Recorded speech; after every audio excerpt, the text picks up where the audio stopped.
Assalamualaikum warahmatullahi wabarakatuh. Ya, berjumpa lagi dengan saya Hafid dari SMA Negeri Ngundang-Rejo serta BIMTEK Fasilitator Daerah Kabupaten Karanganyar. Kali ini saya akan melaksanakan on the job learning, yaitu OJL yang ketiga, yaitu diseminasi kepada Bapak Ibu guru di SMA Negeri Ngundang-Rejo. Di sini saya akan memberikan diseminasi saya atau sosialisasi saya kepada Bapak Ibu guru yang ada di SMA Negeri Ngundang-Rejo. Di sini bertujuan bahwasanya OJL yang ketiga ini adalah bisa menularkan ilmu yang saya dapatkan ketika pelatihan menjadi FASDA, Fasilitator Daerah di BPGTK Jawa Tengah. Terima kasih, selamat menyaksikan. Bismillahirrahmanirrahim. Assalamualaikum warahmatullahi wabarakatuh. Yang terhormat Ibu Titik Nuraini, SOS MPD, yang kami hormati Bapak Ibu Wakil Kepala Sekolah, yang kami hormati Ibu PLT KTU, yang kami hormati pula Bapak Ibu guru serta staf karyawan SMA Negeri Ngundang-Rejo.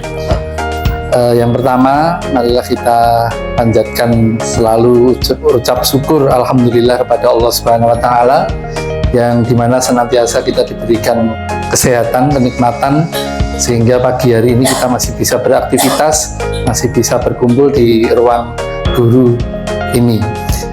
Kemudian selanjutnya kami mohon maaf apabila pagi-pagi kami sudah merepotkan panjenengan sedoyo. Seharusnya panjenengan sudah beraktivitas mulai jam 7 di kelas masing-masing untuk mengadakan kegiatan pembelajaran, tapi ini kami tahan terlebih dahulu di ruang guru untuk sedikit kita berdiskusi Bapak Ibu. Bukan saya mau untuk menggurui itu, boten, karena saya juga tahapnya masih belajar juga. 2 minggu yang lalu tepatnya kami belajar di BPGTK selama 4 hari, dari hari Rabu sampai Sabtu. Alhamdulillah di sana bertemu dengan teman-teman dari wilayah lain, ada yang dari jauh, ada yang dari Cilacap, ada yang dari seluruh Jawa Tengah, dari ujung barat sampai ujung timur. Alhamdulillah kami saling berbagi pengalaman. Saya merasa di sana itu paling pengalamannya paling rendah sendiri, karena dibandingkan beliau-beliau ternyata luar biasa. Beliau ada yang dari guru penggerak, ada yang dari bahkan ketua MGBK atau MGMP sekota Cilacap, dan banyak lainnya lagi. Pada intinya sebenarnya muncul kenapa 7 jurus hebat tadi disampaikan Pak Kris itu terkait dengan 7 jurus hebat. Mungkin Bapak Ibu juga agak asing, kok pembelajaran kok bawa jurus barang kayak pesilat gitu. Nah, memang kami kemarin itu di BPGTK itu kesana itu saya mikirnya pulang nanti bawa sabuk banyak 7 gitu. Ternyata saya pulang itu bawa kartu Bapak Ibu. Masing-masing setiap saya melakukan belajar 1 jurus itu lulus nanti dapat 1 kartu. Jadi kartunya saya gantung gitu. Pulang-pulang itu saking abote kartu saya dumbrung seperti ini. Jadi ada 7 jurus tepatnya. Nah, 7 jurus ini sebenarnya itu diperuntukkan bukan hanya untuk BK, walaupun judulnya bimbingan dan konseling, tapi bukan hanya untuk bimbingan dan konseling saja, mboten. Karena apa? Pemerintah melihat bahwasanya masalah sekarang itu semakin kompleks. Masalahnya siapa? Khususnya masalahnya siswa. Makin kompleks. Kaitannya dengan dampak dari sosial media, ada cyberbullying, kemudian dampaknya dari permasalahan sosial yang begitu banyak, yang di situ ternyata bebannya itu bukan hanya di guru BK. Jadi di sini itu nanti kita berkolaborasi. Intinya di situ berkolaborasi antara Bapak Ibu guru mapel bidang studi dengan kami nanti di bimbingan dan konseling. Harapannya 7 jurus BK ini nanti ke depan mungkin targetnya pemerintah itu sampai nanti 2029 guru mapel semua bisa menguasai 7 jurus ini, 7 jurus BK hebat. Bukan 7 jurus guru BK hebat, bukan gurunya yang hebat, tapi jurusnya BK yang itu yang hebat. Nah, nanti satu persatu saya secara singkat akan mengulik, tapi nanti insya Allah kita akan beraktivitas sebentar saja. Ada satu jurus yang memang menurut saya itu pokok dari inti dari 7 jurus ini, walaupun yang 7 itu, yang 6 itu juga sangat berpengaruh juga. Nah, tadi saya sebutkan masalah pendidikan makin kompleks, perlunya BK sebagai ruang yang aman. Jadi BK itu bukan polisi sekolah, tetapi bagaimana kita menciptakan BK itu sebagai sahabat siswa, termasuk nanti juga Bapak Ibu guru, seperti itu. Kemudian yang terakhir adalah peran penting semua guru. Nah, di sini, jadi bukan hanya guru BK yang berperan untuk bukan hanya mengatasi masalah sebenarnya, yang mengembangkan baik bidang karirnya, bidang sosialnya, kehidupan pribadinya anak, semua Bapak Ibu guru termasuk guru mapel juga bertanggung jawab atas perkembangan tersebut, seperti itu. Nah, ini tadi saya sebutkan bahwa 7 jurus BK nantinya itu akan disampaikan kepada guru kelas, guru mata pelajaran, dan guru BK itu sendiri, upaya untuk meningkatkan kompetensi guru agar dapat menjadi pembimbing kepribadian.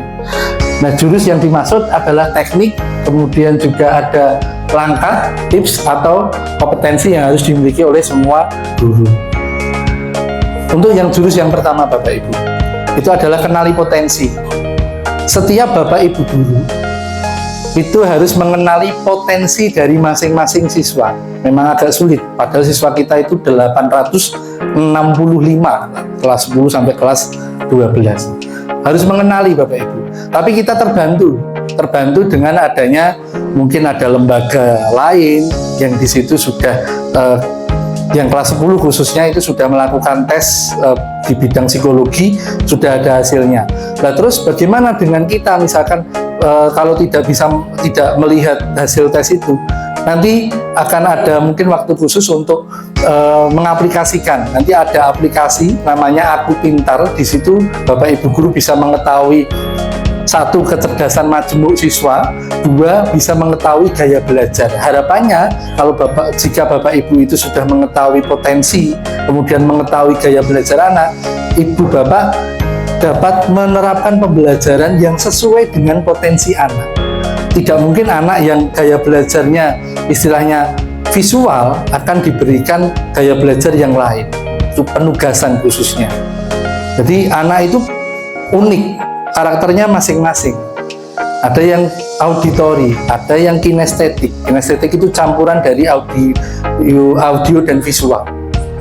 Dia pakai praktek. Seperti itu bedanya. Nanti ini kapan-kapan kita masuk di dalam aplikasi. Kemudian kelola emosi. Nah, di sini kelola emosi itu mengembangkan kemampuan siswa dalam mengenali, memahami, dan mengelola emosi mereka secara sehat. Jangankan siswa, mungkin kita sendiri, saya sebagai guru saja, sampai sekarang untuk mengendalikan emosi itu kadang masih sulit.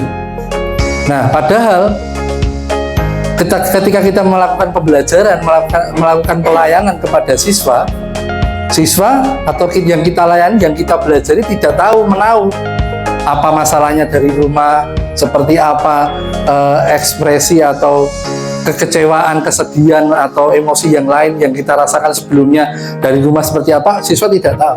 Tetapi yang salah dari yang selama ini mungkin saya sendiri juga seperti itu. Wis ono masalah, tambah masalah, lampiasine di anak. Itu yang tidak diinginkan oleh pendidikan seperti itu. Jangan sampai dilampiaskan kepada anak. Kemudian jurus yang ketiga itu tumbuhkan resiliensi. Resiliensi itu kalau bahasa Indonesia itu daya lenting. Daya lenting itu daya bagaimana individu bisa bangkit ketika dia jatuh. Bangkit ketika dia jatuh bisa bangkit lagi. Ketika dia jatuh bisa bangkit lagi. Itu namanya daya lenting atau resiliensi. Nah, itu perlu yang namanya fixed mindset sama grow mindset. Fix itu pikiran yang tetap. Kalau grow itu yang pikiran yang bertumbuh. Contoh yang paling gampang. Anak yang fixed mindset atau seseorang yang fixed mindset, pikiran yang tetap, ketika dia menghadapi kegagalan, dia bilangnya hanya saya tidak bisa, saya tidak bisa. Tapi kalau yang grow mindset bilangnya bukan saya tidak bisa, tetapi saya belum bisa. Hanya beda satu kata. Itu jurus yang ketiga, tumbuhkan resiliensi. Kemudian yang keempat, jaga konsistensi. Nah, di sini bahasanya dalam Muslim Islam itu namanya istiqomah, bisa bertahan, bisa konsisten. Jadi setiap siswa itu harus mempunyai konsistensi. Nah, kita menumbuhkan konsistensi dari siswa itu bukan karena paksaan, tetapi karena kesadaran. Insya Allah kalau kita menumbuhkan kesadaran pada diri siswa, tidak istilahnya paksaan. Kalau paksaan mungkin ya bisa berubah anak itu, tapi jangkanya mungkin cuma sebentar toh. Besok lagi balik lagi kayak gitu. Tapi kalau ditumbuhkan kesadarannya, insya Allah anak itu nanti tanpa kita gretai setiap hari, mungkin anak juga sudah bisa sadar. Oh, saya berangkat harus lebih pagi. Nah, itu harus menyadarkan semacam itu. Kemudian yang kelima, jalin koneksi.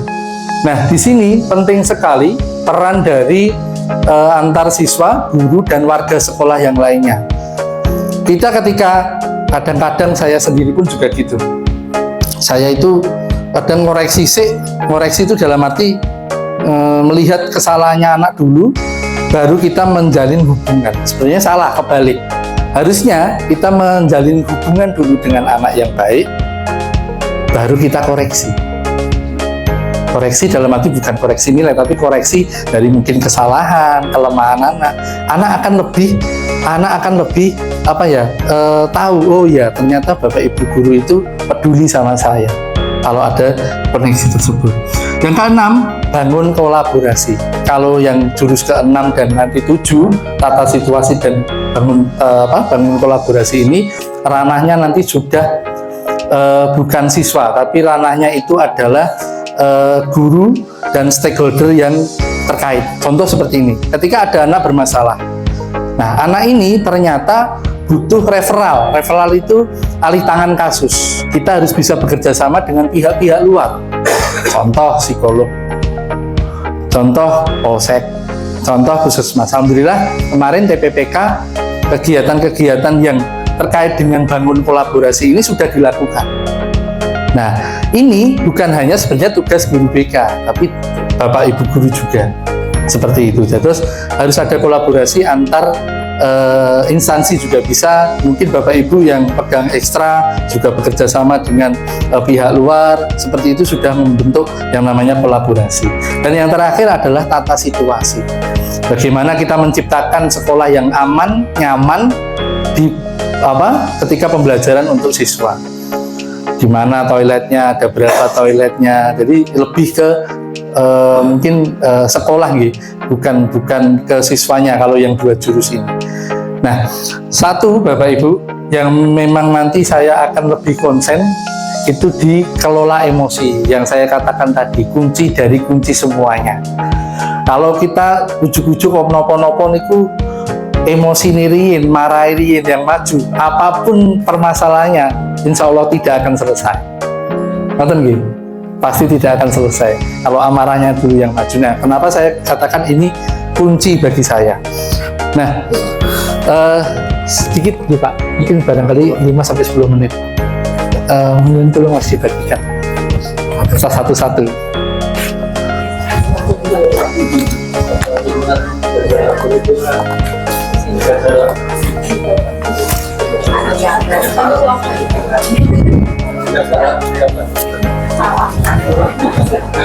Bapak Ibu nanti akan dibagikan yang namanya kertas kosong, kertas kosong bersih, halus seperti itu, kalau warnanya buram. Tolong ampun dilipat-lipat dulu, diluruskan dulu kertasnya, ampun dilipat-lipat dulu, karena itu bukan untuk mencatat.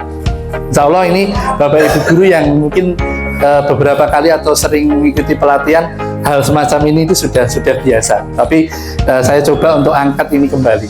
Nah, jurus yang kedua terkait dengan kelola emosi ini. Saya nanti akan membacakan sebuah kisah. Nanti tolong kertas itu dijadikan sebagai apa ya namanya, pelampiasan panjenengan. Misalnya panjenengan kesal, marah dengan apa yang saya ceritakan itu tadi, boleh kertasnya itu diuntel-untel, boleh disobek, boleh ampun dibakar, ya ampun dibakar, cukup diuntel-untel, diremet-remet ataupun di sobek-sobek, sobek-sobek. Ya, kita bermain kertas emosi namanya Bapak Ibu. Saya ceritakan dari pertama. Pagi itu, Bapak Ibu guru berangkat ke sekolah mengendarai sepeda motor. Bahan ajar yang sudah disiapkan rapi digantungkan di motor. Namun, beberapa meter sebelum sampai sekolah, motor mendadak mogok karena kehabisan bensin. Dengan susah payah, Bapak Ibu guru mendorong motor hingga sampai sekolah. Monggo, silakan diasumsikan. Kira-kira kalau sudah mau sampai sekolah, tiba-tiba bensin entek, dadak nyurung, wis sarek finger, telat, bensin entek, nyurung, dorong. Kira-kira apa yang Bapak rasakan? Kalau Bapak Ibu kesal, boleh kertasnya itu diremas, boleh kertasnya itu disobek. Wes meringet, buruk, wes rasanya buatan karuan. Boleh dilihat.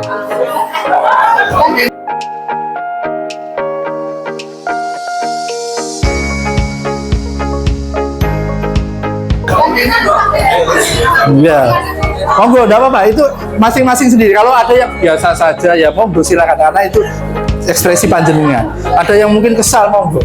Saya lanjutkan. Harus jujur, harus jujur. Sampailah Bapak Ibu di kelas. Saat itu sudah dorong, wis keringetan, mambune kecut, wawake rasane kemeringet, teles kabeh. Hampir semua siswa datang tepat waktu. Namun, belum sempat suasana stabil, Andi masuk terlambat. Ia hanya menunduk sambil berkata, "Maaf Bu, maaf Pak, saya telat." Monggo, silakan diekspresikan di kertasnya. Enggak apa-apa, mboten apa-apa, itu ekspresi panjenengan. Kemudian yang ketiga, pelajaran pun dimulai. Pelajaran mulai dimulai. Namun, saat akan menggunakan bahan ajar yang sudah dipersiapkan tadi, Bapak Ibu guru tersadar bahwa bahan tersebut tidak ada. Biuk, ngendi mau, betul kan? Dicari ke sana kemari, tapi tetap mboten ketemu. Baleni teng motor, coba menawa ning motor ning jok, dibuka joke. Ternyata di dalam jok pun juga tidak ada. Seketika buyar, sing mau pengine ndang mlebu kelas, wis pertama teko motore mogok, kedua mlebu enek bocah ndelalah telat, ketiga bahan ajar menyampaikan nganti hilang, mboten ketemu. Padahal mau isu-isu dicendel di atas motor. Nah, akhirnya yang keempat, di tengah-tengah pelajaran, saat Bapak Ibu mengajar, Andi yang tadi datang telat tadi tidak memperhatikan, menunduk, dicedai, jebul, turu. Masalah meneh toh. Masalah lagi Andi itu. Kemudian saya lanjutkan. Tak lama kemudian ada seorang bapak mengetuk pintu kelas. Tok gitu. Bapak Ibu membuka pintu dengan menghampirinya. Bapak itu berkata, "Maaf, saya pamannya Andi. Sebetulnya Andi sudah 3 hari itu di rumah sakit karena menunggu ayahnya yang sedang sakit. Nah, meski kurang tidur, tapi ternyata Andi itu memaksakan dirinya untuk tetap masuk sekolah.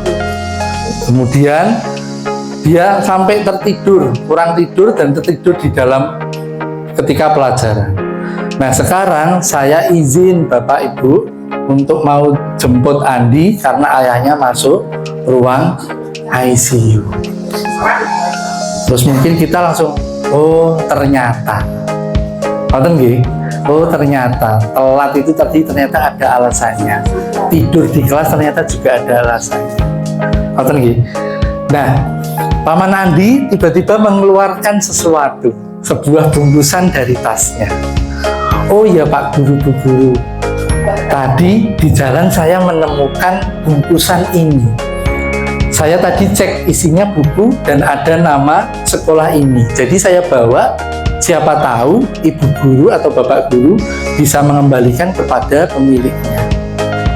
Ternyata Bu Guru itu melihatnya dan ternyata itu adalah bahan ajar yang dicari-cari. Andi dan Paman pun berpamitan. Setelah itu Bapak bisa memulai, Bapak Ibu Guru bisa kembali melanjutkan pembelajaran di kelas. Mungkin kalau kita itu orangnya itu emosi terlebih dahulu, ya kertas itu bentuknya bukan halus lagi. Ada yang di sini kertasnya tadi sudah muntel-muntel, sudah robek-robek.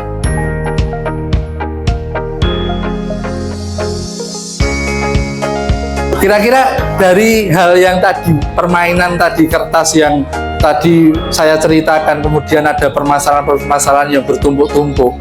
Ada mungkin yang kertasnya itu diuntel-untel, dirobek-robek itu, ada yang diorek-orek saking anyelnya mungkin Bu Ani. Nah, kira-kira itu kalau ditanya kira-kira menyesal atau tidak? Terima kasih Pak Afid. Dari permainan kertas emosi ini dapat diambil kesimpulan bahwasanya kita seorang pendidik, kita seorang guru sebaiknya mengendalikan emosi kita, bukan emosi yang mengendalikan kita, karena terkait dengan pembelajaran itu nantinya bisa menguasai khususnya untuk strategi dan untuk komunikasi. Seperti kita dari rumah punya masalah banyak, sudah bertumpuk-tumpuk sampai sekolah kita sudah meniatkan, oh tak ekspresikan, tak lampiaskan kepada siswa. Kertas itu seolah-olah adalah siswa kita. Nek wis muntel-muntel, nek wis suwek, pripun ajeng balekke? Boten saged. Bisa terikut tetep enten bakas. Nggih ngoten niku. Nah, itu sedikit dengan dari kita bisa mengelola emosi. Nggih.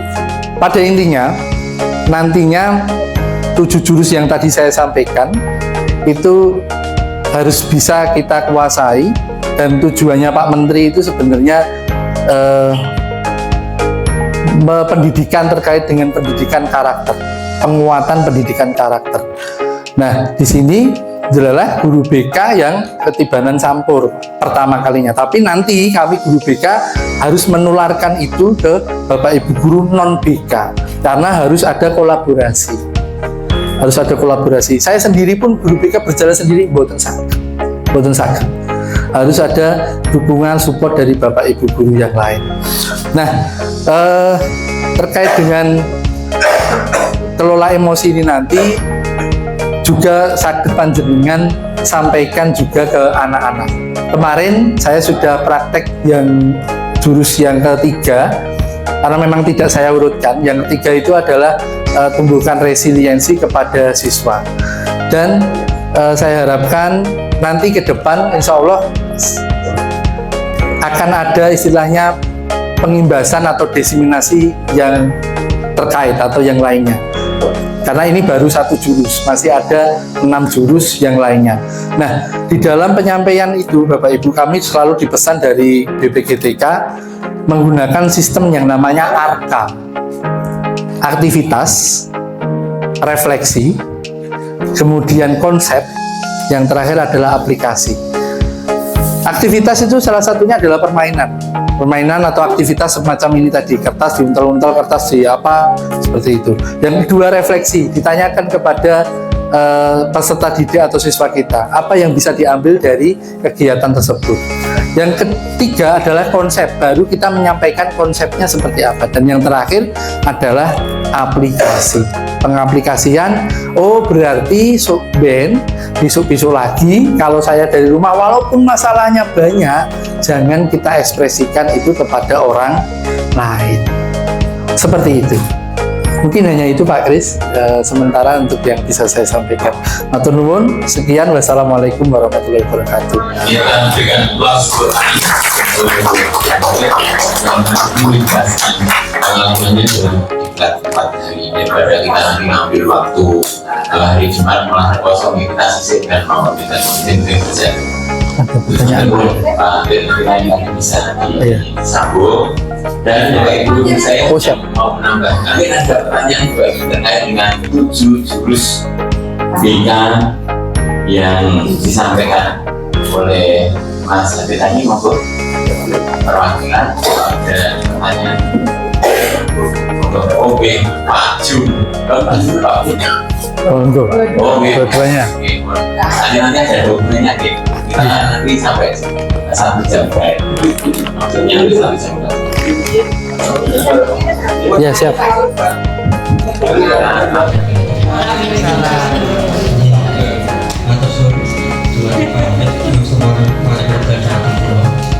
Jadi yang pertanyaan dari mau sedangkan ada 7 jurus dan 7 jurus untuk kita hebat dan untuk guru yang hebat itu seperti itu. Jurus yang ke-6 dan ke-7 itu. 5 dan 6 itu ada yang koneksi dan kolaborasi. Kalau kita koneksi, mungkin nanti akan dilanjutkan dengan kolaborasi misalnya seperti itu. Tetapi kemudian ada nomor 6 itu kolaborasi. Mungkin bisa dijelaskan lebih jelas kaitan keduanya apa ada perbedaan di matematik. Assalamualaikum warahmatullahi wabarakatuh. Waalaikumsalam warahmatullahi wabarakatuh. Pertanyaan yang menurut saya luar biasa Pak, karena itu saya pun sendiri waktu pertama kali di BPK3 itu yang saya tanyakan juga itu Pak. Jadi apa beda nih koneksi sama kolaborasi? Ternyata ada perbedaan. Di sini yang jurus kelima, jalin koneksi itu adalah hubungan kita dengan siswa, khususnya hubungan kita dengan siswa. Kita memunculkan rasa empati, perhatian, kepedulian kepada siswa agar ada jalinan koneksi antara kita dengan siswa. Bukan hanya sekedar kita sebagai guru mentransfer ilmu, tetapi benar-benar bagaimana guru itu menjadi orang tua di sekolah. Seperti itu Pak, itu kalau koneksi, jadi hubungan antara guru dan siswa. Nah, untuk selanjutnya kalau sudah kita terkoneksi dengan siswa, makanya ada istilah itu BK sahabat siswa, itu hanya jargon saja, BK sahabat siswa. Nah, harapannya juga guru juga sahabat siswa gitu. Tapi kita harus tahu batasannya, Ibu guru, bukan kok terus kebablasan ngampun. Ya, sahabat dalam arti koneksi tadi, bisa menyatu antara orang tua dengan anak, penuh dengan kasih sayang. Seperti itu. Untuk yang ke-6, bangun kolaborasi. Ini adalah sama-sama hubungan Pak. Tetapi kalau bangun kolaborasi ini hubungan antara kita di sekolah dengan pihak stakeholder yang lain. Contoh Pak, ketika ada kasus dan di situ kasusnya itu saya sampai berat.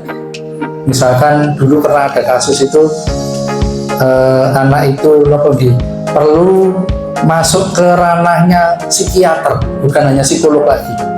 Saya kira di sini saya pun sendiri tidak bisa menangani itu, Pak. Nah, itu perlu adanya hubungan kita sekolah dengan pihak lain untuk mengentaskan, untuk mendukung perkembangan siswa. Salah satunya bukan hanya pengentasan masalah sebenarnya, pencegahan masalah. Kemarin ada kegiatan TPPK, tim pencegahan penanggulangan kekerasan di sekolah itu, kita bekerja sama, kolaborasi dengan pihak Polsek untuk menyampaikan undang-undang ITE, biar anak tidak sampai melanggar undang-undang ITE itu. Kita bekerja sama dengan Puskesmas terkait dengan kesehatan reproduksi dan resikonya. agar nantinya anak tidak hamil terlebih dahulu. Karena anak sudah tahu, oh ya resikonya seperti itu. Jadi bedanya sangat nih Pak. Insya Allah mungkin sakit itu. Atau viral sekali gitu. Antara ada yang namanya pembelajaran mendalam, bahkan ada istilah guru wali, guru wali Pak Joko, mungkin itu akan berpengaruh di Dapodi penambahan jam 2 JT gitu. Itu memang saat ini lagi viral-viralnya. Nah, pertanyaan yang tadi adalah apa hubungan antara 7 jurus BK ini dengan pembelajaran mendalam? Pembelajaran mendalam itu adalah tujuannya. Pertama, pembelajaran yang sadar, pembelajaran yang bermakna, dan pembelajaran yang menyenangkan. Ternyata memang sudah dirancang Bapak Ibu oleh Kementerian Kedasmen itu. Dengan 7 jurus BK hebat ini, Bapak Ibu guru bisa mencapai tujuan pembelajaran mendalam itu. Artinya 7 jurus BK hebat ini adalah cara bagaimana bisa masuk tujuannya dari pembelajaran mendalam. Contoh, di dalam berkesadaran, pembelajaran mendalam harus sadar, siswa harus sadar, oh aku ki sinau ya tak nggo tenang, ya tak nggo kehidupanku. Dia tahu, sadar. Nah, hubungannya dengan 7 jurus BK tadi, ada jurus yang pertama adalah kenali potensi. Kenali potensi, jelas siswa harus mengetahui, selain Bapak Ibu guru, siswa sendiri harus mengetahui potensinya. Untuk apa? Oh, saya itu gaya belajarnya itu visual, berarti saya harus sadar belajar saya ya harus visual caranya, maka akan tercapai pembelajaran mendalam itu, pembelajaran yang menyadarkan tadi, sadar bahwa dia belajar. Mungkin itu salah satu contoh saja. Jadi 7 jurus ini adalah cara untuk menuju tujuan pembelajaran mendalam. Mungkin seperti itu. Ya, terima kasih sudah menyaksikan kegiatan UCL saya yang ketiga terkait dengan diseminasi 7 jurus BK hebat di SMA Negeri Ngunarjo. Harapannya dengan apa yang sudah saya sampaikan ke Bapak Ibu guru, nantinya 7 jurus hebat BK hebat akan diterapkan dan bisa mengoptimalkan perkembangan siswa di SMA Negeri Ngunarjo. Salam 7 jurus BK hebat. Sekian, wassalamualaikum warahmatullahi wabarakatuh.